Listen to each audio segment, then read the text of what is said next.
श्रीमती चंचल जैन। नमस्ते महाराज जी। महाराज जी, भोग भूमि के जीव जो रहते हैं उनका उत्कृष्ट संस्थान और उत्कृष्ट सहनन रहता है। हाँ। पर उनको कोई विशेष तपस्या नहीं करनी पड़ती है। हाँ। और उसके बाद कहते हैं कि वो स्वर्ग ही जाते हैं। हाँ। तो वो कैसे स्वर्ग जाते जब तपस्या नहीं करते? तो सुनो, स्वर्ग जाते हैं किसने कहा? देव आयु का आश्रवन पहले गुणस्थान से, सुन रहे ना, कहाँ तक होता है? 7वें गुणस्थान तक होता है। अब पहले गुणस्थान में कौन सी तपस्या, और इसके बाद दूसरा यह है, आप लोगों ने देवायु के प्रत्यय को समझा होगा। सराग संयम संयमा काम निद्रा बाल तपांसी दैवस्य सम्यक्तम च, ये 2 सूत्र आए। अब यहाँ सराग संयम भी देवायु का कारण है, संयमा संयम भी देवायु का कारण है, अकाम निजरा भी देवायु का कारण है, बाल तप भी देवायु का कारण है, और सम्यक दर्शन भी देवायु का कारण है। अब चतुर्थ स्थान में अकेला संयम है, नहीं सम्यक अकेला है। सम्यक दर्शन अकेला है तब भी देवायु का आश्रय बंद होता है, कोई व्रत नहीं, कोई संयम नहीं।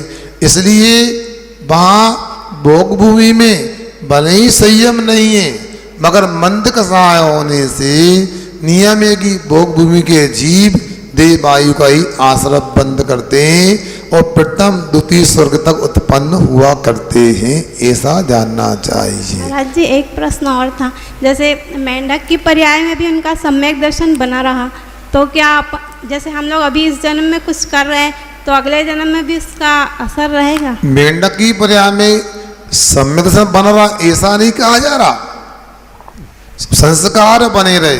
यदि मेंढक की पर्याय में समझा बाद में हो सकता है, मगर कोई मनुष्य यदि मर के यदि सम्यक दृष्टि आयु का बंद करेगा तो देव आयु का ही आश्रय बंद करेगा, तिरंज में मनुष्य में नरक में नहीं जाएगा। इसलिए वो मेंढक बनने के बाद बना श्रद्धालु हो सकता है, मना नहीं, मगर था ये नहीं, संस्कार सामायिक के थे और सामायिक के संस्कार को लेकर के वो भगवान की पूजन करने के लिए संलग्न हो गए। कहने का मतलब इतना ही है। श्रीमती नमोस्तु महाराज जी। महाराज जी, गृहस्थ जब सामायिक करता है तो क्या जो सामायिक का समय निश्चित है उसी समय करना चाहिए कि आगे पीछे भी कर सकते हैं? देखो बहन जी, ऐसा कभी भी कर सकता है।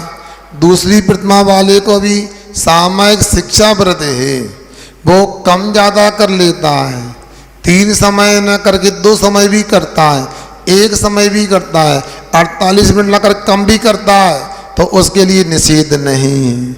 आगे पीछे करता तो निषेध नहीं, किंतु तीसरी प्रतिमा वाले को नियम से 48 मिनट कम से कम समय करना है, 3 समय नियम से करना है, और गाड़ी आदि में बैठकर सामायिक नहीं करना, चलते हुए एक स्थान पर सामायिक करना है, समय से करना है।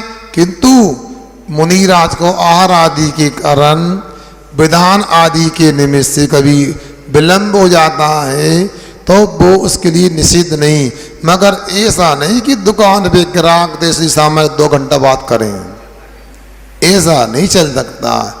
कभी ऐसा होगा तो अतिचार लगेगा, बार बार करेंगे तो अनाचार भी हो सकता है। सामायिक अलग अलग होती है। मुनिराज का तो सभी शाबत का हमेशा के लिए त्याग होता है, तो सामायिक चारित्र होता है, किंतु उनके लिए भी कोई मुनि कहे कि हमारा तो सामायिक चारित्र है, अलग से सामायिक नहीं करना, गलत बात।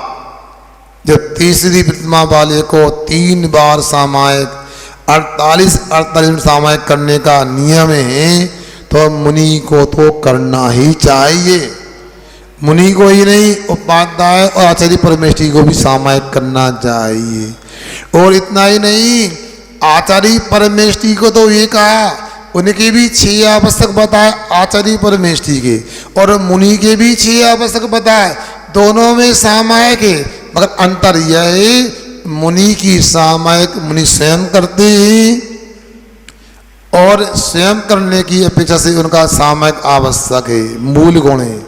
जबकि जो आचार्य परमेश्वरी हैं वह स्वयं भी सामायिक करेंगे और शिष्यों को भी सामायिक करने का उपदेश देंगे, सामायिक करने की प्रेरणा देंगे, करते भी हैं और कराते भी हैं। ऐसा सामायिक को लेकर समझना चाहिए।